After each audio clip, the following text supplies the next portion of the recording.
Hi, everyone, and welcome to JSA TV and JSA Podcast, where we're covering the latest stories, trends, and innovations from leaders in global connectivity, real estate, and the networks within. I'm Barb Mitchell with JSA, and I'm happy to be joined today with Jeff Barber of Bloom Energy.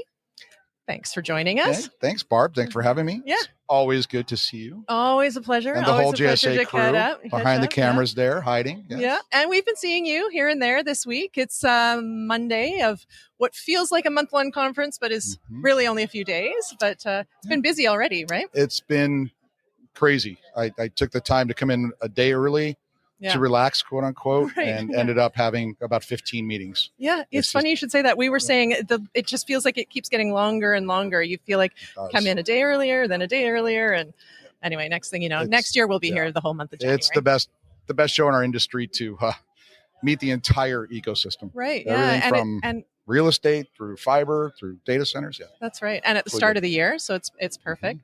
And so speaking of the show, I mean, you started bright and early Sunday morning. You were on a panel, the JSA Global panel with Tech Capital, and tell us about that. What were you talking about?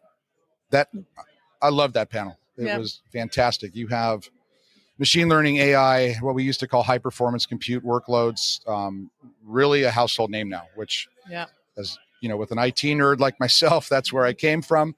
These things have existed a long time, but now everyone understands the impact, and they could see it with ChatGPT and other things. And we really geared it towards what's the impact on power, on geographic location for the data center. Will the data center look the same? How will the traditional developers deal with this? Much higher rack densities and cooling and everything. So it was we were able to nerd out on the data center world, so it was good. Yeah, and got you out of bed on a Sunday morning and off the beach. Absolutely. So I've not been on the beach yet. Don't start those rumors, but maybe later. All right, yeah. So on that note, I mean, these were some of the things we wanted to talk about today anyway. I know that you mentioned AI and I think, power. And so with power being potentially a bottleneck, right, to the industry, talk about that. Yeah, I think potentially a bottleneck is probably the wrong term. It's the number one barrier now to bringing new capacity online. As the developers will tell you, many markets are 1% vacancy. If you have available power and space, you're leasing it on a long-term lease. The utilities are taking dirty energy producing formats offline. Transmission lines are aging. So we see at the same time, we see dropping production. We're also seeing transmission capabilities declining. Right. So it's a major issue in our industry, and it's blocking a lot of development, as my friends will tell you. Yeah. And the other thing that's happening, I mean, these things all, I think you've even said this, these things all tie together, right? The other element here is the densification of the data hall. So how does that tie in?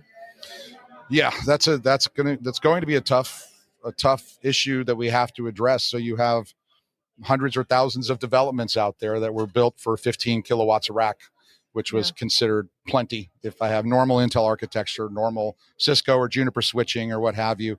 Now with the propagation of GPUs and high performance compute and machine learning and AI, I need to go potentially as a developer to 40, 50, or 100 kilowatts a rack, which has a domino effect on how do I cool that? How do I deploy that? Does my data hall look the same? A 4 megawatt data hall in the past was maybe 10,000 square feet. That might shrink by 2/3 now. So how do we deal with that? Yeah, it's interesting. And so power, not potentially a bottleneck, definitely a bottleneck. Yes, definitely a bottleneck. And as we see growth and demand exploding globally, are there particular markets that are jumping out as looking for alternative power solutions? Yeah, absolutely. Within our team at Bloom that specializes in data centers, I mean, you see the traditional data center market, certainly California Bay Area, Silicon Valley area. You still see Northern Virginia. What's really interesting is markets that formerly had a tremendous amount of power and no transmission capabilities, markets like Arizona or even Texas, where power was cheap and abundant. That's no longer the case, right? So there has been such a consumption cycle with new capacity coming online over the past, I would say, decade, maybe 5 to 10 years, that the utilities are truly, quote unquote, out. They're not able to get you anything for a decade. and in some markets Wow. that's even longer. Right now, this is above and beyond the supply chain issues we see with transformers and with other elements, right? But it's a very big problem, and one that Bloom can absolutely address. Yeah. Well, and on that note, I mean, I always find it's so tough because we want to talk about all these big topics, and there's so much to talk about, and we only have a few minutes. And I know that you have a very busy show ahead, but you're still here for several days. And so for people that are on site and want to maybe connect with you, or maybe they're not as fortunate as us as to be here running from place to place, how can they connect? Many different ways. LinkedIn would be a great one. Yeah. Go to our website, bloomenergy.com. That's a great one. You will find a tremendous amount of ESG and technical data out there.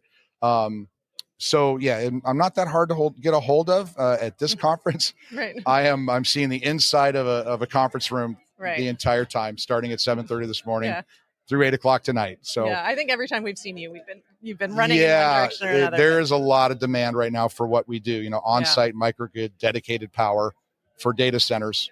I mean, I like to ask the question: are you experiencing any power problems? And it's somewhat rhetorical because they're say, like, of course we are. Every one of them says yes, we are.